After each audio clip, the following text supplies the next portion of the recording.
Hello and welcome to the Political History of the United States, episode 3.29, After Braddock.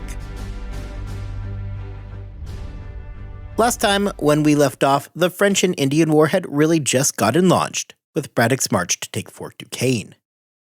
Things were not off to an auspicious start.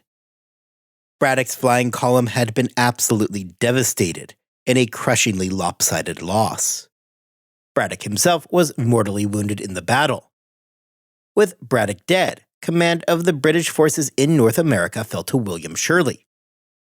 Though Shirley was both bright and ambitious, he had exactly zero military experience. However, that mattered little, and Shirley was now the guy calling the shots. Of the objectives in the opening stages of the war, there is little question that Braddock's is the most famous. It is almost certainly the most famous battle in the colonial era of the United States, right up until the opening salvos of the American Revolution. Well, Braddock's defeat was complete and undoubtedly crushing. We must remember that it was only part of an overall attack plan that contained 4 separate primary objectives. Besides Braddock's mission to take Fort Duquesne, there was a planned mission to take Fort Niagara, the French forts along the Chignecto Isthmus in Nova Scotia, and Fort St. Frederick at Crown Point. This week, we are going to spend our time focusing on those other 3 plans. Now, all 3 plans are taking place roughly contemporaneously with each other.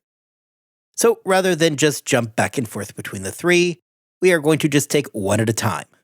Just know that these events are happening during that second half of 1755 and moving towards 1756. Of all the objectives during the first part of the war, it was Fort Niagara that was probably the most important of them all. We discussed last week that this was not really a secret to those involved. Despite being enemies, as we will see later today, both Johnson and Shirley advocated to Braddock that he bypass Fort Duquesne altogether. Both men agreed that the real prize was Fort Niagara. Fort Niagara was a choke point for the French. If the British could capture it, they would effectively sever French communication and supply lines, leaving the forts to the south, including Fort Duquesne, dangerously exposed and isolated. Braddock, despite agreeing with the assessment, had his orders, which he did not plan to deviate from. His target was going to be Fort Duquesne. The command of this expedition, therefore, to Fort Niagara fell into the hands of the second in command, and now the first in command with Braddock's death, Governor of Massachusetts, William Shirley. Again, Shirley was not exactly a military man. He was by all accounts intelligent, ambitious, and clever. However, to say that Shirley was going to have an easy go of things would be entirely incorrect. You see, Shirley was facing a difficulty that his prior superior in Braddock was not facing. Specifically, Shirley was in direct competition for resources, especially with William Johnson. Johnson and Shirley were competing for favor with the crown and, as we are going to see, would often find themselves in direct competition for both men and supplies. Among the biggest problems for both Shirley and Johnson is the fact that both Shirley's Niagara expedition and Johnson's Crown Point expedition were set to originate in Albany, New York. Johnson and Shirley were in competition, something that would have been true regardless of where their entry point to the war was going to be. Johnson was a skilled frontiersman and, importantly, a close friend of New York Governor James Delancey. Recalling our discussion from last time regarding the very real competition between the colonies, it should therefore not come as a surprise that there was a significant amount of animosity and competition between New York and Massachusetts, where Shirley himself reigned. However, having both expeditions launching directly from Albany at the same time put Johnson and Shirley into an even more contentious competition with one another. Being that the recruiting job was going to be in New York, the advantage went to Johnson. Shirley would spend much of the Niagara expedition dealing with serious supply shortages, as Johnson fought to undercut him at every turn. This was no mere squabble either. Even during the Niagara expedition, Delancey was working hard to have Shirley's command stripped away from him. For Johnson, a major source of his anger seems to have stemmed out of the fact that Shirley shifted a large number of men away from Johnson's own mission to Crown Point and brought them over to his expedition against Fort Niagara. Where Johnson was able to directly strike back at Shirley came regarding Indian cooperation. Shirley simply lacked the relationships that Johnson shared with the Mohawk. Johnson, angry over Shirley taking his men, turned to James Delancey, who in return refused to provide Shirley with a Mohawk guide. Shirley, lacking the connections to the Mohawk that Johnson enjoyed, fell flat in his attempts to get a guide himself. As we saw with Braddock, these guides were critical. They knew the land better than anybody else. Lacking such a guide was going to put Shirley at a very distinct disadvantage, as he set off for the most critical mission of Braddock's original plan. Leaving Albany in July 1755, Shirley had a daunting mission in front of him. The trip between Albany and Fort Niagara was nearly 400 miles. It was under these circumstances in August 1755 that Shirley would learn about the catastrophic outcome of Braddock's mission. For Shirley, that meant that he suddenly found himself in command of the British war effort. However, the news also brought profound sorrow to the Massachusetts governor. Among those killed on Braddock's march had been William Shirley Jr., serving as Braddock's secretary. The younger Shirley had been shot and killed during the massacre. William Shirley suddenly found himself in charge of a war, something that he had no training for. He was dealing with hostilities not just from the French, but from men such as Delancey and Johnson. He was stuck with a logistical nightmare as battles raged between British colonial commanders as everybody fought for supplies and men. And now, on top of it all, Shirley had to cope with the loss of his son, meaning that he was doing all of this in the middle of grieving a tremendous loss. To say that it was a rough time to be William Shirley would be an understatement. Shirley had originally brought along some 2,500 men. Much like Shirley himself, one of the common themes amongst these men is the serious lack of anything resembling combat experience. The trip to Fort Niagara was difficult and was plagued by supply problems. However, one of the biggest issues for Shirley is the serious lack of discipline amongst the raw colonial recruits, meaning that when things were trending in the wrong direction, they were just as likely to jump ship as continue on with the mission. By the time they reached the small fort at Oswego, Shirley had lost over 800 of his men to desertion. Arriving at Fort Oswego in the middle of August, Shirley was in a rough spot. The march had been exhausting, and his men were in desperate need of rest. Fort Oswego, now named Fort Ontario, was located along the shores of Lake Ontario. For Shirley, this was more than simply a spot to catch his breath. It provided the launching point for the final push to Niagara itself. However, by the time Shirley arrived, it was abundantly clear that he was in a terrible place. First, the fort was really only a fort in name only. It was in a complete state of disrepair and offered little in the way of protection. It certainly was not in a place where it was in sufficient condition to act as a staging area for the final push across the lake. Before Shirley could push forward, he would need to waste valuable time repairing the fort. Combine this with the state of his army, the fact that they still needed to build the boats to take across Lake Ontario to Niagara, as well as the crippling supply shortages, and any serious hope of completing the expedition that year was off. There was simply too much work to be done for an army that was suffering from both exhaustion, large-scale desertion, as well as serious supply shortages. For Shirley, the only actual option that he was going to have was going to be hunkering down at Fort Oswego for the winter and continuing to Niagara in the spring. This, too, however, brought complications for Shirley. At the most base level, Shirley was desperately undersupplied. Shirley had made no plans to spend the winter at Oswego, and therefore failed to make any kind of provisions for it. Throughout the winter months, the lack of provisions would bring a far greater enemy than the French. It brought disease and starvation. All the men could really do was fortify Oswego enough to protect from potential French incursion, while at the same time doing all they could not to starve to death. By the time that the spring rolled around, Shirley knew that there was basically zero hope of a campaign against Niagara. His men were just too sick and depleted from the harsh winter. And just like that, the most strategically important of the expeditions came to an unceremonious end, without ever getting within 150 miles of their intended target. Okay, so we know that Braddock's march was an epic failure. Now, we know that Shirley's expedition to Fort Niagara would fizzle out 150 miles away from even reaching its target.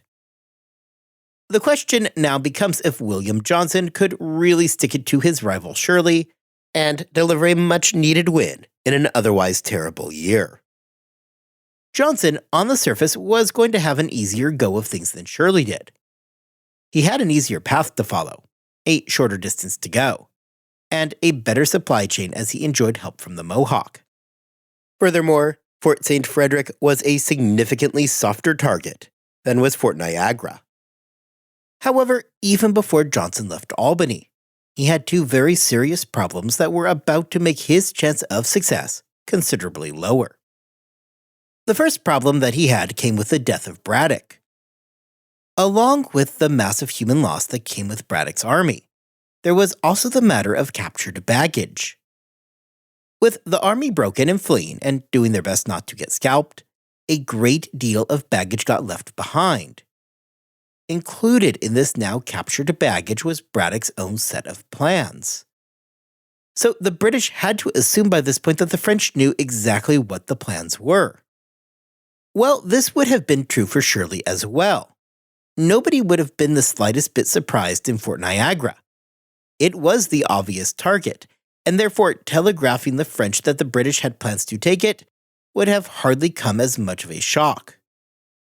For Crown Point, that was a mission that the British would have preferred the French not to be explicitly told about. The second problem for Johnson comes from something we briefly mentioned last time, but did not investigate much further. If you will recall from our last episode, the British Navy under Admiral Edward Boscawen was going up to blockade the St. Lawrence River, and therefore prevent reinforcements from reaching Quebec and areas further south. As has been the theme so far, the mission by Boscawen was completely ineffective. As it would turn out, his blockade was extremely porous, meaning that of the 3,000 French regulars that had been sent across the ocean as reinforcements, Boscawen only managed to stop around 400 of them. Which, yeah, that's not great. Practically speaking, this meant that the British were going to have to deal with far more troops than they had initially expected. Among those who had slipped through the blockade was Baron Jean-Armand de Dieskau, who had been sent to take over control of the French forces in North America. Boscawen had sailed from Plymouth just days before Dieskau had left from France, along with his 3,000 men, with both parties arriving in late April and early May 1755. In addition to their new military commander, the Marquis de Vaudreuil was coming over to become the new governor of Canada. Just a quick note. If you are remembering that name from Queen Anne's War, this is not the same Vaudreuil that we had discussed then, but rather it is his son. So no, the guy is not super old. Also, as a further side note, during those episodes I had pronounced his name Vaudreuil. I was informed after the fact that Vaudreuil was a much better pronunciation. I will remind you all that I most definitely do not speak French, and assure you that I am doing my best not to butcher all of these French names. And guys, there are so many French names. So I will continue doing my best to obviously differing degrees of success. By the end of June, both of the men had slipped through Boscawen's blockade. This draws into focus the serious missed opportunity here by the failure of Boscawen. Had his mission been a success, not only could he have potentially captured the French military commander, but also the governor of the entire province. This would have been a much-needed British victory at a time where they desperately needed a victory. Alas, it was not meant to be. Boscawen's blockade was easily bypassed by both Dieskau and Vaudreuil. The plan for Johnson was first to proceed to Fort Edward along the upper Hudson. From there, the bulk of his army would move to the southern banks of the newly named by Johnson himself, Lake George. There, they would make camp and prepare boats, which they would then use to cover the 50 miles across the lake to Crown Point itself. Arriving in early September, work quickly began on getting the boats ready. Dieskau had relied on some poor intelligence regarding the strength of Johnson's army, and had hastened to move some 3,000 troops to reinforce Crown Point. Dieskau, however, was looking at more than just a mere defensive mission. Rather, he was quickly making plans for an attack of his own. For this attack, Dieskau picked Fort Edward. The intelligence at the moment had the fort as being somewhat of a soft target, as the fort was not exactly in ideal shape. It is at this point, however, where things get a bit derailed for Dieskau when the Mohawks fighting with the French informed him that they had absolutely no intention of attacking a fortified camp. As an alternative, however, they turned their attention to what was actually the majority of Johnson's army, which was hanging out on the banks of Lake George to the south of Lake Champlain, prepping those boats and not putting much work into the fortifications of their new camp. It is somewhat unclear exactly what Dieskau actually knew at this moment. He may have been tipped off further to the fact that there were far fewer people hanging out at Fort Edward than he had originally believed. Dieskau was looking to deal a big blow to the British, akin to the victory that Contrecoeur had scored against Braddock. What we do know is that Dieskau learned from his Mohawk scouts that most of Johnson's army was actually at Dieskau's rear, back along the banks of Lake George. Deciding that his big chance of victory was actually behind him, Dieskau turned around and moved back towards the main bulk of Johnson's army. Before moving forward, I want to make a quick note regarding the Mohawks. Although we have discussed the Mohawks as being most closely aligned to the British, they were in fact not completely uniform on that. There were Mohawks who fought for the French as well, hence our situation here, where we are going to see them leading events on both sides of the conflict. Now it is Johnson's turn to have some bad luck. His own Mohawk scouts became aware of a 1,500-man French army lurking around Fort Edward. Johnson, obviously concerned about this development, sent reinforcements racing back to reinforce Fort Edward. Herein lies the problem. Recall from just a moment ago when I mentioned that Dieskau's Mohawk allies said that Johnson's army was along the banks of Lake George? And then Dieskau turned his army around and marched back towards that encampment? Well, with the British moving from Lake George to Fort Edward and Dieskau's army doing the opposite, the two groups were now on a collision course. On September 8th, with Mohawk Chief Hendrick at their head, right around 1,000 men in Johnson's army began the trek back towards Fort Edward. Tipped off to the movement, Dieskau had his men halt their advance and prepared to meet the approaching British. The British and the Mohawk forces walked directly into a trap that is at least somewhat reminiscent of what happened to Braddock. Despite Hendrick being possibly tipped off himself of the coming ambush at literally the very last moment, gunfire erupted and quickly some 30 Mohawk, including Hendrick himself, lie dead. The British briefly attempted to go on the offensive under Colonel Ephraim Williams of Massachusetts, who was also the chief commander of this mission. Williams, however, would not fare well, and quickly his hopes of trying to swing to the offensive end came to a close when 50 of his men, as well as Williams personally, were killed. So, we have an ambush. We have the officers and men getting cut down by the French and Indian gunfire. Everything here sounds disturbingly like Braddock's march. However, it is here where the primary difference would come into play. First, the British-aligned Mohawk quickly realized how dire of a situation that they were in and began an orderly retreat, rather than attempting to fight an obviously lost battle. Second, whereas Braddock's army of British regulars did all they could to form ranks and fight back, it was ironically the lack of discipline of the provincial troops that would prevent a catastrophe. The colonists did not stand around trying to form ranks. Rather, they dropped what they were doing and decided that it was a pretty good time to get out of there. While a lack of discipline in battle is not great, in this situation it actually worked out pretty well for the British. The colonial troops, deciding that they had zero interest in being shot, booked it the other direction, preventing a more wide-scale massacre. With Johnson's army now quickly retreating to Lake George, the French decided to press their advantage. It was helpful for the British that the battle was taking place close enough to Lake George that those back along the banks of the lake were able to hear the commotion. They were able to rapidly fortify the location. Of course, this would not be some indestructible fortress. We are not talking about the Theodosian walls or anything. However, it was at least something that provided the fleeing provincials a fallback point where they could take cover.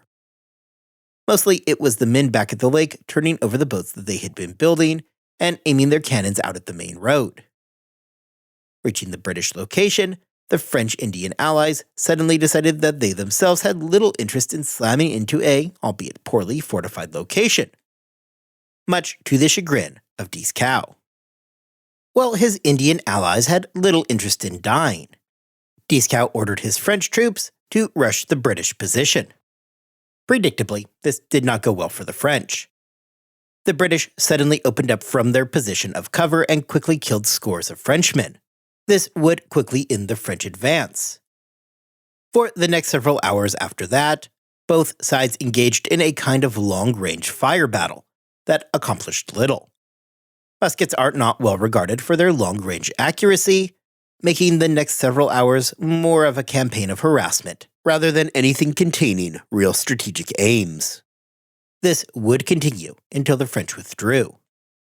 Despite the fact that the British would hold their ground, this first battle would mean the disheartening loss of the Mohawk support for the British. The Mohawk were not interested in killing their fellow tribesmen. The British Mohawk allies would withdraw following the battle with the stated purpose of burying their dead. Perhaps predictably, they did not return. This would mark a general return to neutrality, not just for the Mohawk, but for the Iroquois as a whole. During the battle, the British would score one key victory. Dieskau himself was wounded and captured. His war was over, as he would remain a French prisoner of war for the rest of the conflict, only being released in 1763. The gunshot wound suffered by Dieskau would be a constant source of health problems for the remainder of his life. The Battle of Lake George was a nominal British victory. They held their location and repulsed the French. With that said, however, the battle was more realistically a stalemate. Both sides suffered around the same number of casualties.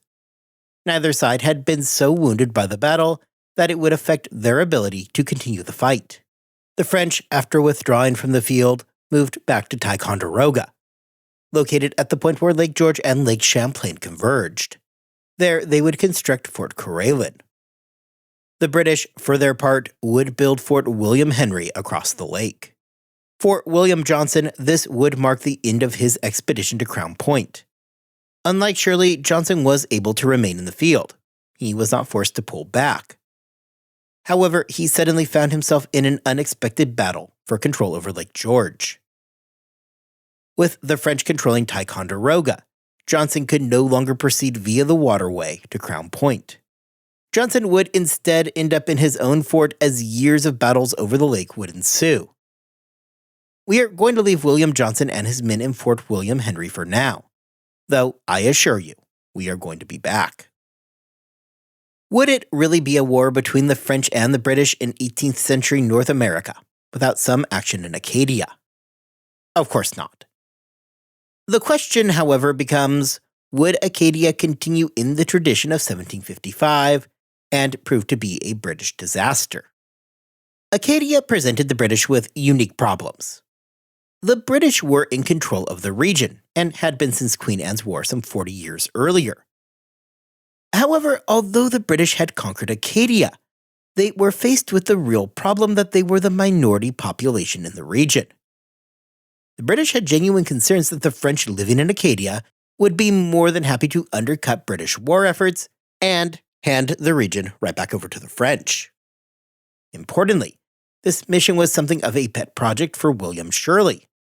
Shirley, as the governor of Massachusetts, unsurprisingly had had his eyes on Acadia, and indeed had been working on the invasion plans for well over a year. The concern for the British were a pair of forts, Fort Beauséjour and Fort Gaspereau, which were located on the Chignecto Isthmus. The Chignecto Isthmus is that small strip of land that connects Nova Scotia to the mainland portion of Canada. For the British, the fort stood as something of a reminder to the colonists living in Acadia that the French had not forgotten that they existed. It meant that pragmatically, should the French in the region do anything against the British, they had a fallback point where they would be safe. The British, therefore, were eager to remove the symbol of French power and authority from the landscape. The Acadians were not exactly taking actions to make things better either. For years, the British had tried to get loyalty oaths from the local population. However, the Catholic Acadians were not about to risk their immortal souls to swear fealty to a Protestant monarch.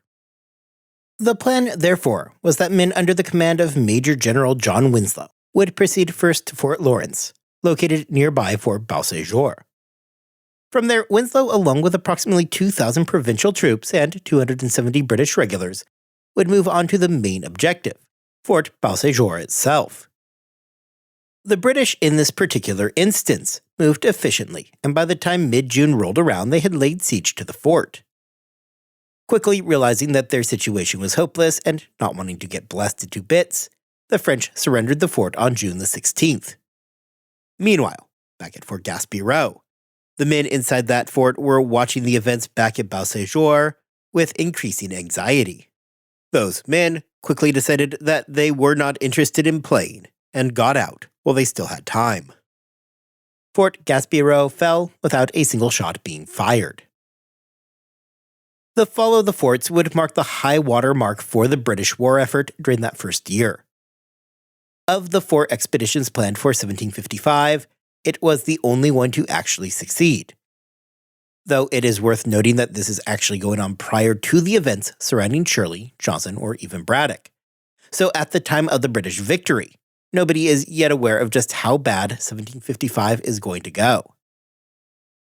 However, the British actions in Acadia would be remembered as much more than a relatively easy victory over a couple of French forts. The legacy of this expedition is going to come in the form of the forced relocation of the Acadian population. Following a last attempt, a failed attempt, to secure an oath of loyalty from the local population, the governor of Nova Scotia ordered the relocation of the local Acadian population down to the southern 13 colonies. The deportations would come in waves and would ultimately remove the vast majority of the French Acadians living in the region. The plan was that the people would be sent down to the British colonies in North America, where they would become indentured servants. Their period of indenture would prove enough to make them forget about their home to the north. However, just to be sure, the British made sure to absolutely devastate the local communities. Homes and farms were destroyed. Dams and levees were breached to flood the land. The British stopped just short of salting the earth in order to ensure that there was nothing left for the Acadians to come home to. Blame for the events in Acadia can be pointed largely at William Shirley himself. Shirley had long known that Massachusetts colonists had been interested in Acadia. Their population was booming and people were desperate for room to expand. It had been Massachusetts previously that had marched on Acadia, and they knew the region well. In the mind of William Shirley and the Nova Scotia governor, Charles Lawrence, Acadia presented a chance to kill 2 birds with 1 stone. By deporting the local French population, you remove the risk that comes along with having a French majority in the region, while at the same time opening up new lands for New England expansion. It should be noted that several colonists would end up joining with the Micmac tribe, who were already hostile towards the British. Knowing that this tribe was hostile, the British did what they could to eliminate the tribe from the region. The British, however, would end up with a sustained battle between the 2 groups for control of what was once Acadia. This would last until a treaty between the British and Micmac was reached in 1758. But that only comes after a whole lot of blood was already spilled. As for the French who were deported from Acadia, most never did return to the region. British efforts had made sure that there was nothing left to return to, making it nearly impossible to ever get a foothold in Acadia again for the deported French. The events in Acadia are shocking. Historian Fred Anderson openly calls the event an ethnic cleansing. Thousands of civilians were forced from their homes and their lands during this campaign of deportation. Local Indian tribes were hunted down and killed. Despite the ugliness of the event, however, the New England colonists seemed to have few concerns with the outcome. For them, they had scored a major victory over an enemy that they had been fighting for the last 40 years. Few stopped to question the morality of what had just occurred. If 1755 marked the real beginning of the French and Indian War, it is impossible to view it as anything but a complete disaster for the British. Braddock's army of British regulars had been massacred on the banks of the Monongahela River. William Shirley made it within 150 miles of his objective before he was forced to turn around and head back. William Johnson found himself pinned down up at Lake George, unable to advance towards Crown Point. The only victory of the entire year for the British had come in Acadia, an event that was followed up by a mass forced deportation of the local population. No matter how you spin it, it had just been a very rough year for the British. The war had not gotten off to the rousing start that they had all hoped for. Next time, we are going to jump back into 1756 as we examine just how the British planned to pick up the pieces following a disastrous 1755. Until then, I hope you all have a wonderful 2 weeks. I hope that you are staying healthy and staying safe. And I will see you back here next time, where we will look at the campaigns of 1756.